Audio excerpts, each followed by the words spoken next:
So you talked, was Drew your original programming team? Did he program this stuff early on? So yeah, I was the sales guy, content creator, and client management, and Drew was the developer, coder, architect, and by the way, a brilliant sales guy as well. We're a pretty good selling team. So talk a little bit about the idea of having a co-founder, a little bit about how you guys connected as a team and that experience and your thoughts on it. So this was not our first entrepreneurial venture, SAVO. Drew and I, he was the rhythm guitarist and I was the lead singer of Rocks, Paper, Scissors, a 1980 covers band at the University of Illinois. We didn't make a lot of money. I did not know that. Yes. Any Full YouTube disclosure, videos? will you still keep me on your board? Only Yes, if you play yes, at the I did next have my party. ear pierced. It was the 80s.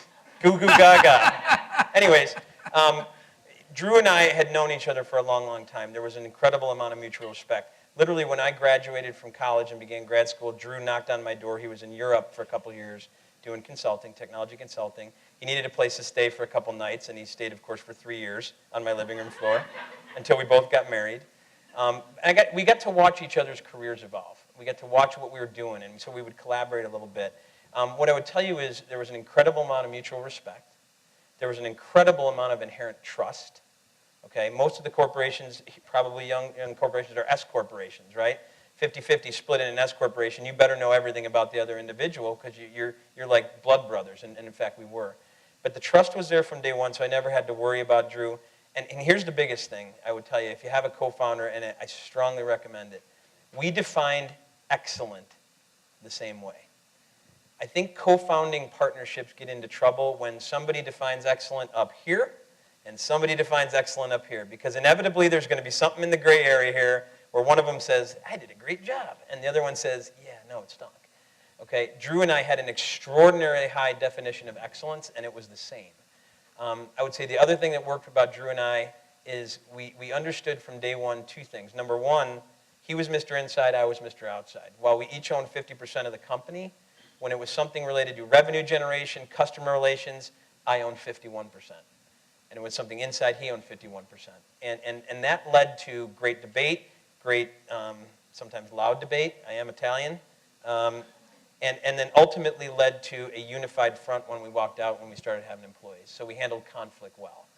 It's like a marriage. And if you're intentional about your marriage and finding the right partnership, a co-founder is absolutely the same way. Drew would tell you that. Got it. Great. Well, so let's step back for a minute. We heard about the 80s rock. I've known you for a long time. I won't say how long. If you want our set list, I could probably. I just want to see a YouTube video of it. It's got to be there somewhere. They've been cleansed. I have children now. So talk a little bit about, where you're from, where you grew up, kind of early. What was your experience like as a kid? Yeah. How did that impact sort of what you've done with your life? I'm one of 6 kids. Grew up in Arlington Heights, Illinois. Haven't strayed too far. In fact, I live in Arlington Heights.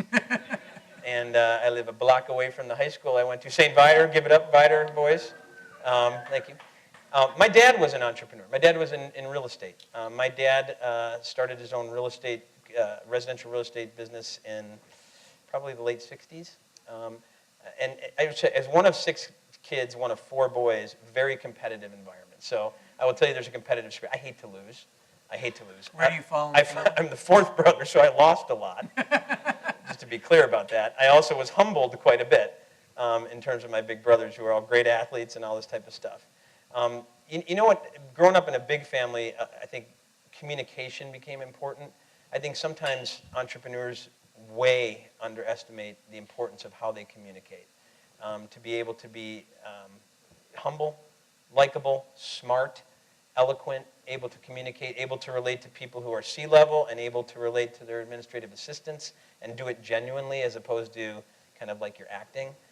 Communication was a big part of my family, I think a big part of who I am today. My dad's entrepreneurial experience was inspiring to me, but I got to tell you, even through high school at Viator, went to the University of Illinois, I went back and worked at St. Viator High School, which was a fascinating experience, sort of learned marketing and selling a service and a product that I was very passionate about. I never knew I wanted to be an entrepreneur. In fact, I went to Kellogg. Well, this was all pre-internet that Pat and I went to Kellogg. Not much pre-internet. They introduced email our second. I remember it well. I was looking at dude, that's really cool. You can send stuff. The only problem is you had to go home, Or you had to go to school and get like a, you know, Yeah, I know. So you could get it like once a day. Well, it's funny because I'm now teaching a class at Kellogg, and these students walk in, they're like, "You still email stuff? Just tweet it, you know?" And I'm like, "Okay." So, anyways, I didn't know I wanted to be an entrepreneur. I never took an entrepreneurship class, to my recollection. I was an entrepreneur, quite honestly, because what was happening in my field that I'm very passionate about was brutally frustrating, and so. And as a competitive person, and I think the other thing, I had some experiences in my career where while the founders and the entrepreneurs that started those organizations and the mentors were wonderful people, I always wanted to love it when my customers called, quite honestly. The home building business is where I cut my teeth a little bit in some of this world as well, is not one where you typically like to hear from your customers very much. It's usually you did something wrong. And so part of the motivation for me was I want to be in a business where when my customer calls, I'm psyched. And where I can sort of create that culture of collaboration with them early on. So I don't know, those are some of the early things. That's exciting.